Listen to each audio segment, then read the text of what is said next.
만나서 반갑습니다. Masaya ako na nakita ko kayong lahat ngayong araw na ito. 오늘 여러분 몸 찬양을 통해서 은혜 받은 줄로 믿습니다. As you saw our special numbers and as hinanda namin, sana nasihan kayo dahil hinanda namin ito para sa inyong lahat.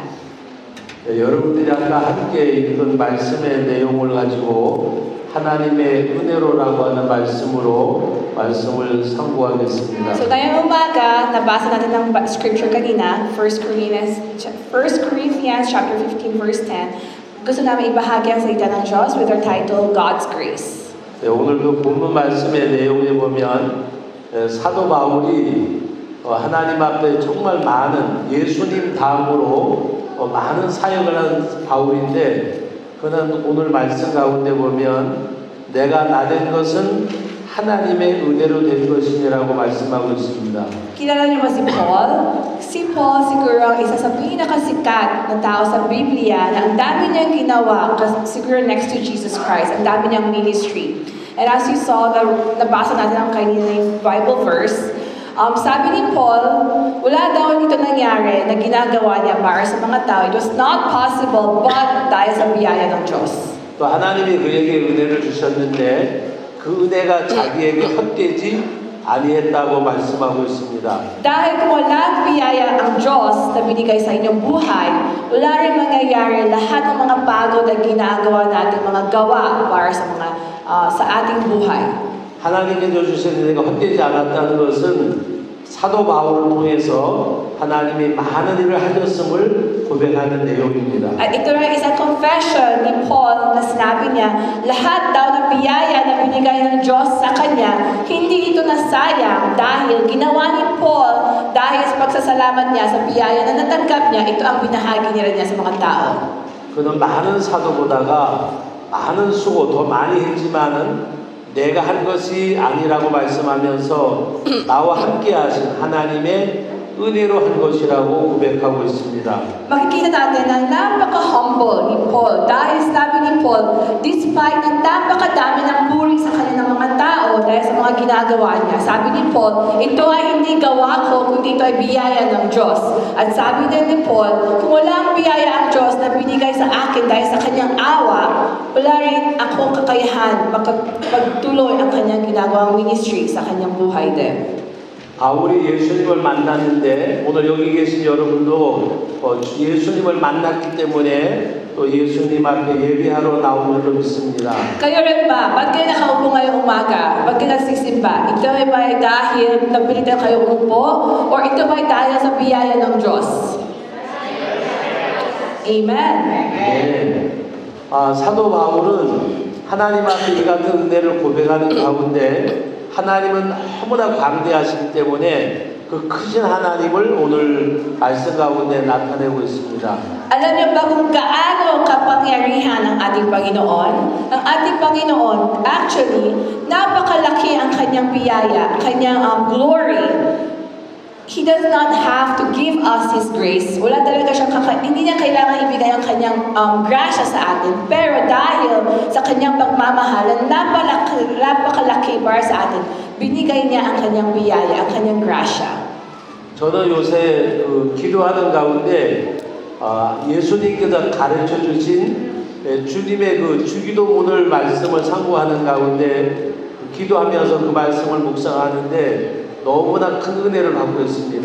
Alam niyo ba yung Lord's Prayer? Our Father, di ba yun yung tinulong ng Panginoon para magdasal tayo?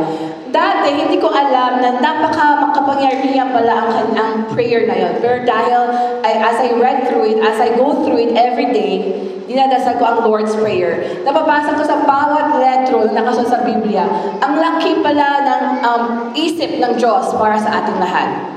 여러분과 제가 너무나 잘 알고 있는 주님이 가르쳐준 기도문 가운데 하늘에 계신 우리 아버지여라는 이 말씀은 그냥 하나님은 하늘에 계시고 우리가 땅에 있다는 말씀이 아니라 모든 만물을 창조하신 그 우주학자들이 말하기를 우주의 크기를 말하라고 하면 여러 가지를 표현하지만 마지막 결론이 뭔가 하면 무한한 정말 크기를 측량할 수 없는 우주의 세계라고 말합니다. Ang simula ng Lord's Prayer, Our Father who art in heaven, hindi ba? Ang ibig sabihin nun, as I do it again, as I pray every day, alam mo na nagdadasal din kayo araw-araw. It does not only limit na ang ating lugar iba. Hindi dahil ang Panginoon natin nasa langit na malayo, tayo ay nasa lupa.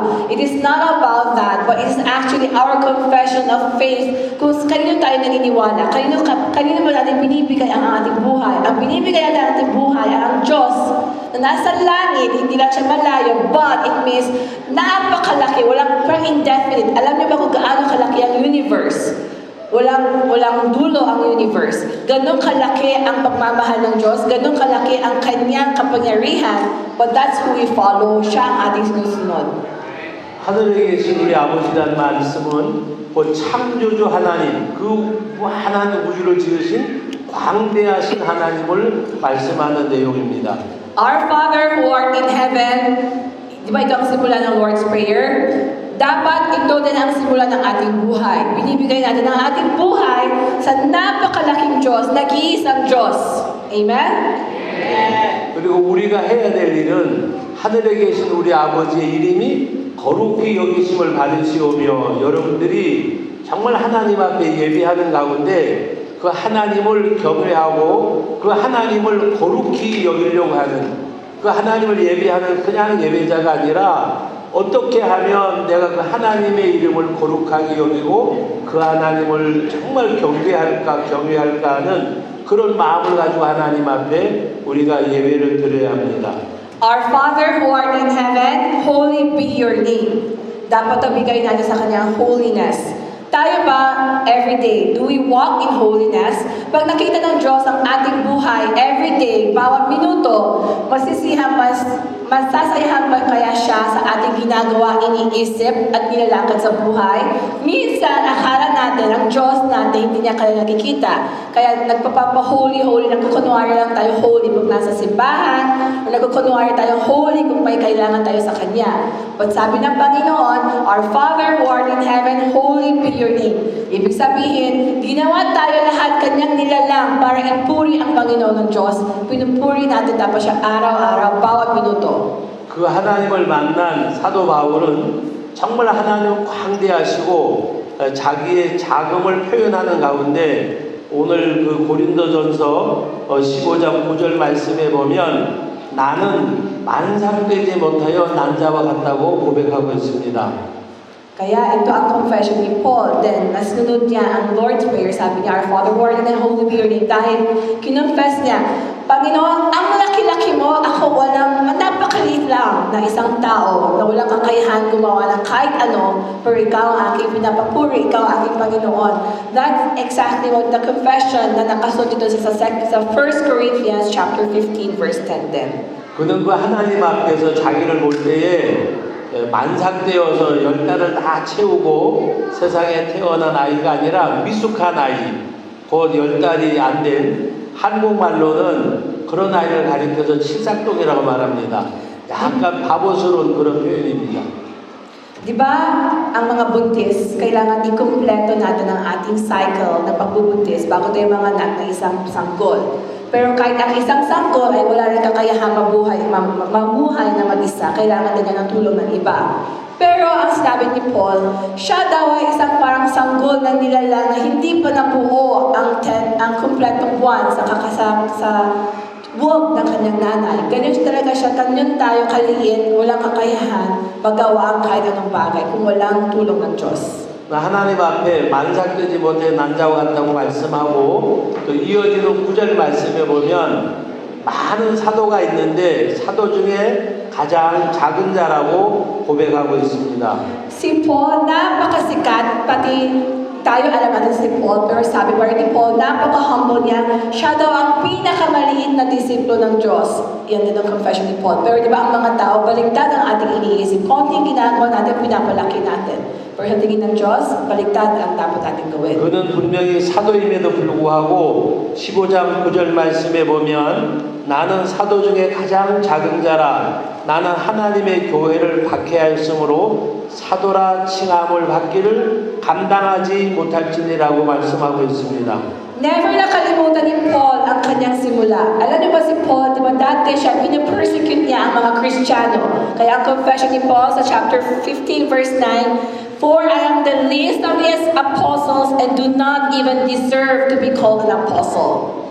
그리고 에베소서 3장 8절 말씀에 보면 또 뭐라고 고백을 했는가 하면 모든 성도 중에 지극히 작은 자보다 더 작은 나에게 이 은혜를 주신 것은 측량할 수 없는 그리스도의 풍성함을 이방인에게 전하게 하시고라고 말씀하고 있습니다. Pati sa Ephesians chapter 3 verse 8, babasahin ko para sa ating lahat. "Although I am less than the least of all of God's people, this grace was given to me." Wala talaga ako. Ako ang pinakamaliit sa maliit. Pero ang biyaya ng Diyos, pinapakontinue niya, binigay sa akin ang buhay. Yan ang confession ni Paul.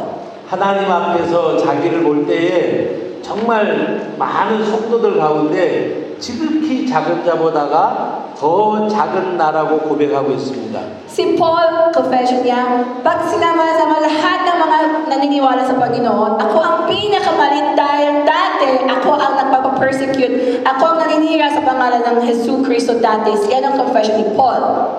이렇게 작은 나를, 지극히 작은 나를 하나님이 택하신 이유는 측량할 수 없는 예수님의 그리스도의 풍성함을 이방인에게 전하게 하려고 하나님은 이렇게 지극히 작은 나를 택하셔서 하나님의 복음, 풍성한 헤아릴 수 없는 그리스도의 사랑을 전하게 하려고 자신을 불러주셨다고 말씀하고 있습니다. Pero bakit ba pinili ng Panginoon si Paul na isang tao ayos kay Jesus Cristo dati at isang tao na naniniwala ako ang maliit sa pinakamalit sa maliliit.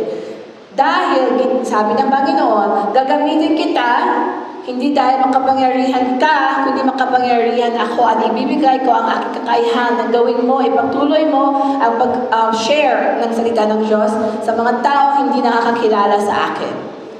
그러면서 사도 바울은 자기 자신은 만삭되지 못할 남자 같고 사도 중에 작은 자고 지극히 작은 자보다 더 작은 나지만은 그리고 그가 고백하는 내용은 뭔가 하면 나를 능하게 하신 예수 그리스도라고 말씀하고 있습니다. Sana lahat tayo maniniwala na kahit wala tayong sariling kakayahan or baligtad naman, kung mayroong mga tao here na nagkakaisip na mayroon ako ginawa para sa Diyos, sana sa tingin ng Diyos, sa harapan ng Diyos, let's learn to be humble enough at i-confess natin, Panginoon, lahat ito ay dahil sa biyaya mo, wala akong kayang gawin, pero kung bibigyan mo ako ng iyong grasya, alam ko na mas maraming bagay ang pwede kong gawin para hindi sa akin, kundi para sa inyo, Panginoon. 그래서 디모데전서 1장 12절 말씀에 보면 나를 능하게 하신 그리스도 예수 우리 주께 내가 감사함은 나를 충성되이 여겨 내게 직분을 맡기셨다고 말씀하고 있습니다. At sana ito ang maging ating confession natin sa ating buhay na salamat Panginoon dahil ginamit mo ako at I thank Jesus Christ our Lord who has given me strength that He considered me faithful, appointing me to His service. Amen. 그리고 이어지는 말씀에 13절 말씀에 보면 내가 전에는 비방자요 박해자요 폭행자였으나 도리어 국류를 입은 것은 내가 믿지 아니할 때 알지 못하고 행하였음이라고 말씀합니다. Even though I was once a blasphemer and a persecutor and a violent man, I was shown mercy because I acted in ignorance and unbelief. Dahil dati, Panginoon, kahit ako ang taong ayaw pumunta ng simbahan, ayaw magdasal, hindi pa ako naninirang pa ng mga pangalan ni Jesus Cristo, pero dahil sa biyaya mo, Panginoon, salamat at ako ang ginamit mo. Yan ang confession ni Paul na sana ito din ang ating confession sa ating mga buhay. 저와 여러분들이 너무나 잘 알듯이 사도 바울은 다메섹 도상 곧 예수 믿는 사람들을 잡아서 대제사장들에게 넘겨주려고 다메섹을 향하여 가다가 예수님을 만났습니다. 그래서 오늘 말씀한 대로 그는 비방자요 핍박자요 오히려 복음을 위한 것이 아니고 해방되었지만은 하나님이 그렇게 못난 부족한 자기 자신을 불러주셔서 하나님의 복음을 전하게 하셨다고 말씀합니다. Sino pa si Paul na dati siyang Saul? Siya ay taong nagpapatay. Kung naniniwala kay Jesu Cristo, pinapatay niya ang mga ibang kanyang kapwa. Habang nasa daan siya para papatayin ang mga Kristiyano, doon biglang may kumislap sa kanya na isang napakalaking ilaw na halos nabulag siya sa kanya na si Jesu Cristo. Si Jesu Cristo ang ating Panginoon, ang Panginoong Diyos. Meron siya kakayahan na siguro patayin agad ang buhay ni Saul. Pero ginamit ni Panginoon ang buhay ni Saul para mabaliktad 100% pagbabago nangyari. At ano nangyari kay Paul? Nung siya ay binago ang kanyang pangalan, namin na si Jesu Cristo, binago niya ang pangalan ni Paul. Siya naman ang naging pinakamasipag na disipulo na nagbahagi ng salita ng Diyos. 하나님이 또 예수님이 자기에게 이렇게 하신 것은 이어지는 14절 말씀에 보면 우리 주의 은혜가 그리스도 예수 안에 있는 믿음과 사랑과 함께 넘치도록 풍성하였다고 말씀하고 있습니다. Dahil ang ating Panginoon ay iba sa ating iniisip. Ang ating Panginoon ay punong-puno ng grasya, punong-puno ng pagmamahal. Napakalaki ng plano niya sa ating buhay. Siguro ang aking pag-iisip, limitado lang. Nagpaplano tayo para sa ating buhay sa susunod. Pero ang Panginoong Diyos, mas malaki ang gusto niyang gawin na pagbabago at igagamitin ang inyong buhay para sa mas malaking bagay. 우리에게 향하신 그 하나님의 큰 사랑, 예수님의 풍성한 사랑을 말씀하면서 예수님을 만난 그 사도 바울은 뭐라고 고백하는가 하면 믿보다 모든 사람들이 받을 만한 이 말이요 그리도 예수께서 죄인을 구원하시려고 이 땅에 임하셨도다 그러면서 내가 죄인 중에 괴수라고 말합니다. Sana wala tayo dito na nasasabi, hindi ko kailangan ng Panginoon, wala naman ako ginagawang masama, nagbubuhay naman ako ng mabait. Dahil hindi yun tama, hindi sa tingin ng Diyos. Lahat tayo dapat sa harapan ng Diyos, humble tayo, katulad ng ginawa ni Paul, na nagbago ang kanyang pangalan mula sa Saul, dating buhay, binago bigla ng Panginoon. Dahil sana ganun tayo kalaki. Dahil isipin natin ang napakalaking biyaya ng Diyos. Kung walang biyaya ng Diyos, wala tayong kakayahan nandito ngayon. 내가 하나님의 큰 은혜를 입은 것, 곧 내가 죄인 중에 괴수인데 그 은혜를 크신 하나님의 사랑과 예수님을 깨달은 그 바울 사도가 뭐라고 말씀하는가 하면 내가 하나님 앞에 공의를 입었다고 말씀을 하셨고 또 16절 말씀에 가서는 그러나 내가 공의를 입은 까닭은 그랬습니다. 공의를 입은 까닭이란 말은 공의를 입은 뜻이 목적이 어디 있는가 하면 예수 그리스도께서 내게 먼저 일체 오래 참으심을 보이사 후에 주를 믿어 영생 얻는 자들에게 본이 되게 하려 하심이라고 말씀하고 있습니다. Sino ba ang mga taong nakakalapit sa kaharian ng Diyos, nakakapasok sa kanyang kaharian, kasama siya habang buhay? Hindi dahil tayo ay parang credit natin yon, may worth it tayo na magpumunta sa kanyang kaharian. But it is completely by the mercy, completely by the grace. Tayo ang binigyan ng tsansa ng Panginoon lumapit sa Kanya. Kaya sana lahat tayo, wala tayo here na nagyayabang sa ating buhay, na sabihin natin sa Panginoon, Panginoon, kaya ko ang aking buhay dahil darating at darating ang oras na hahanapin natin siya. At darating ang oras na tayo naman ay malulungkot kung wala ang biyaya ang binibigay ng Diyos. Kaya habang binibigay pa ng biyaya ang Diyos sa inyong buhay, which means, nandito kayo nakaupo ngayon, be grateful, take it, para ibahagi pa ang salita ng Diyos, para baguhin pa ang inyong buhay. Amen.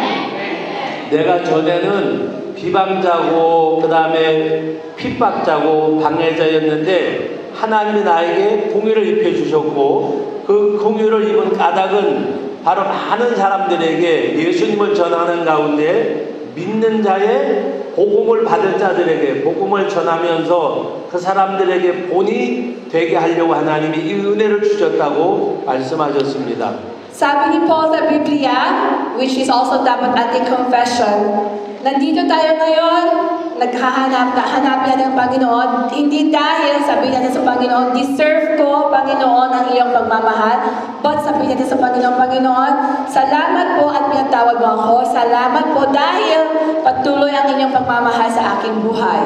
At kung ano man ang binigay ng Panginoon ng chance sa inyo para marinig ang kanyang salita, gamitin mo ito hindi lang para magpasalamat ngayong araw lang, kundi gamitin mo ito para ilago ang iyong buhay, para tulungan din ang mga ibang kapwa ninyo, kapitbahay, pamilya, para ibahagi ang salita ng Diyos dahil ang salita lang ng Diyos lamang ang magpapabago sa ating buhay lahat. 바울 사도는 세상적으로 보면 가말리아 학문을 공부한 최고의 공부를 한 사람이고 또 바리새인 중에 바리새인이고 또 그는 세상적으로 봐도 어디에다가 남에게 미칠 것이 없고 부족함이 없는 사람이었습니다. Si Paul dati, siya ang pinakamakapangyarihan, siya ang pinakamatalino. Wala talaga siyang pwedeng i-compete. Masayang-masaya na siya sa buhay. Sa akala siguro, in our other words, masasabi natin, accomplished or successful dahil powerful siya. Pero kahit ganun kataas na ang posisyon ni Saul dati, nung namig niya si Kristo, nalaman niya, lahat pala ng binibigay ng mundo ay baliwala if wala si Kristo. 그러나 사도 바울은 만삭되지 못하여 난 자, 그 다음에 지극히 사도 중에 가장 작은 자, 또 지극히 작은 자보다 더 작은 자, 죄인 중에 괴수 이렇게 표현하면서 그 광대하신 크신 하나님, 그 크신 예수님의 사랑을 전하기 위해서 자기 자신을 하나님 앞에 온전히 내어준 사람입니다. Si Paul, binigay niya buong buhay niya, ginamit niya ang the rest of his life para lang ibahagi ang salita ng Diyos. Pumunta sa mga lugar na hindi niya dati napuntahan nung siya ay napakagyarihan, siya ay hindi niya nakilala si Jesus Cristo. Kaya sana, ganito rin tayong lahat. Huwag natin para sumunod sa mga mundo, sa standards of the world na tumaas. Kundi sana, sumunod tayo sa standard ng Panginoon na tumaas sa pagtingin ng Diyos, ng pagbahagi din ng salita ng Diyos sa ibang tao.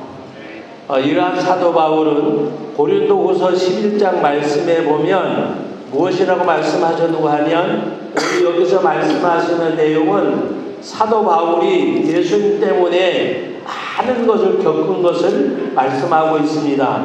고린도후서 11장 24절 말씀부터 제가 읽어드리는데 27절까지 유대인들에게 40에 하나 감한매를 5번 맞았고 3번 태장으로 맞고 1번 돌로 맞고 3번 파손하고 일주야랄 깊은 바다에서 지냈으며 여러 번 여행하면서 강의 위험과 강도의 위험과 동족의 위험과 이방인의 위험과 또 거짓 형제 중의 위험을 당하고 또 수고하며 애쓰고 여러 번 자지 못하고 줄이고 목마르고 여러 번 굶고 춥고 헐벗었노라고 말씀하고 있습니다. Si Saul dati naman siya ay makapangyarihan sa mundo, nung siya ay hindi niya pakilala si Jesus Cristo, wala siyang takot sa buhay. Dahil pag nandun si Saul, lahat ng tao yumuyuko sa kanya. Pero nung siya ay binago ng Panginoon bigla, halos magulang siya, ngayon siya ay naging Paul, at siya ay naging isang pinakamasipag at disipulo ng Panginoon. Alam mo ang nangyari sa kanyang buhay? Hindi pa laging mabubuting gawa, kundi siya naman ang pinapahirapan ng mga tao, hindi pa nakikilala kay Jesus Cristo. Nakasuot lahat ng kanyang paghihirap sa 2 Corinthians chapter 11. Isa-summarize ko sa inyong lahat. 3 beses siya pinalo ng isang mahabang rod. 5 beses siya nakulong. 3 beses siya nakasakay sa isang barko na habang sila ay nasa barko, nagkaroon ng biglang aksidente. Siya ay tinataponan siya ng mga bato ng mga tao, minumura, dinudura, tinatanggi. Isang taong makapangyarihan katulad ni Paul, biglang nagbago, ang dami niya natanggap ng mga mahihirap na bagay, pero never na-complain si Paul. Sabi ni Paul, Panginoon, deserve ko to kasi dati wala naman ako talagang kakayahan na lumapit sa'yo, pero Panginoon, salamat pa rin. 여기 계신 분들 가운데 저를 비롯해서 우리가 아무리 예수님 때문에 복음 때문에 고난을 받고 시험을 받고 환난을 받고 했다고 하지만 그러나 여기 바울처럼 이런 일을 겪은 사람은 여기 아무도 한 사람도 없습니다. Si Paul, binawalan pa siya pumasok sa kanyang sariling bansa, sariling bayan. Alam ko lahat tayo nakaupo ngayon, pero wala siguro sa atin nakaranas ng mga hirap katulad ni Paul na kinulong kayo dahil kilala niyo si Yesu Kristo, pinalo kayo dahil gusto niyo magsimba, minumura at dinudura kayo. Wala naman tayo na-experience na ganun buhay, ganung klaseng mga paghihirap. Pero napakaliit na nangyayari, napipikon tayo sa Panginoon. Sana pag-isipan natin ang buhay ni Paul at sabihin natin, Panginoon, napakaliit pala na aking dinaras sa buhay. Salamat po, lalapit at lalapit pa rin ako sa inyong lahat. Sa iyo, Panginoon. 아멘. Amen? 바울 사도는 이럼에도 불구하고 이것을 자랑하거나 나타내거나 보여주려고 한 것이 아니고 오늘 28절 말씀에 보면 이 외의 일을 고사하고 아직도 날마다 내 속에 내 마음이란 말입니다. 내 마음에 눌리는 일이 있으니 곧 모든 교회를 위하여 염려한 것이라고 말씀하고 있습니다.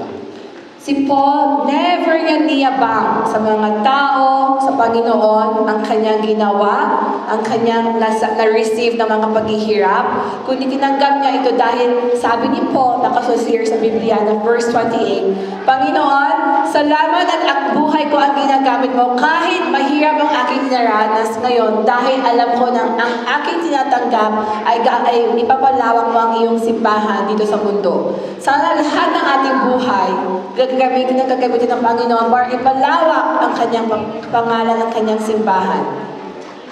바울 사도가 내 마음에 눌리는 것 그리고 내가 모든 교회를 위해서 염려한다고 하는 것은 하나님의 복음이 예수님이 온 세상에 잘 전파되고 모든 교회와 성도들이 하나님의 말씀만을 세워주고 자기 자신이 어떤 일을 겪고 만났고 이것을 말하는 것이 아니라 그런 것은 다 내가 당연히 겪어야 될 일이지만 지금도 내 마음을 누르고 있는 것은 하나님의 나라 주의 복음을 위해서 염려하는 것이라고 말씀하는 것입니다. Sabi ni Paul, Panginoon, di bale ako ang maghirap sa aking buhay. Okay lang yun. Basta gusto ko masigurado, Panginoon, na tulungan mo ako, bigyan mo pa ako ng lakas para makatayo dahil gusto ko hindi masira ang iyong pangalan sa mundo. Gusto ko buhay mo ay gamitin mo para ipalawak ang iyong simbahan para maging misyonaryo kaming lahat.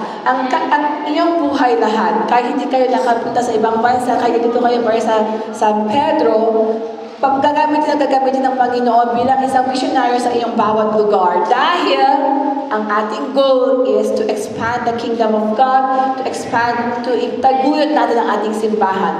Huwag tayo maging isang simbolo ng paninira ng Panginoon or paninira ng simbahan. But sana ang ating bawat buhay ang maging isang dahilan para lalong lumakas ang ating mga simbahan dito sa mundo.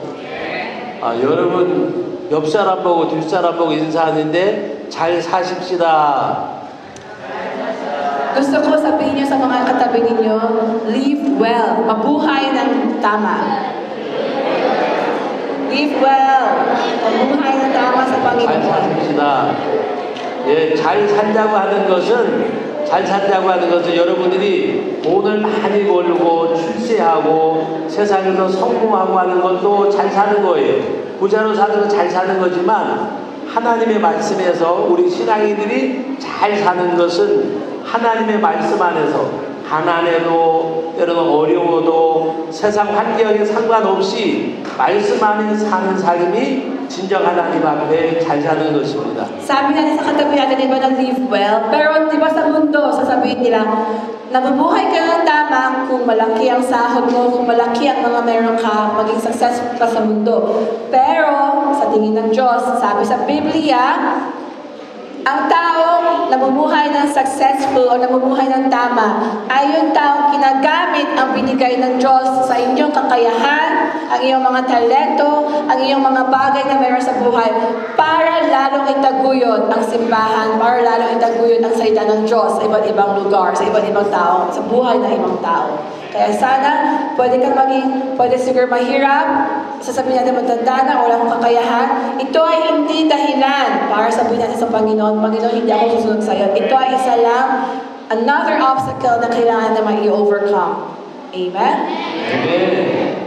그리고 여러분들이 이 세상에서 출세하고 아주 잘 살고 하는 것은 100년 한방 살다가는 아주 짧은 영원하신 하나님의 시간표에 보면은 그냥 한밤의 경전과 같고 짧은 한순간이라고 말씀하고 있습니다. At siguro mga taong you can relate with me.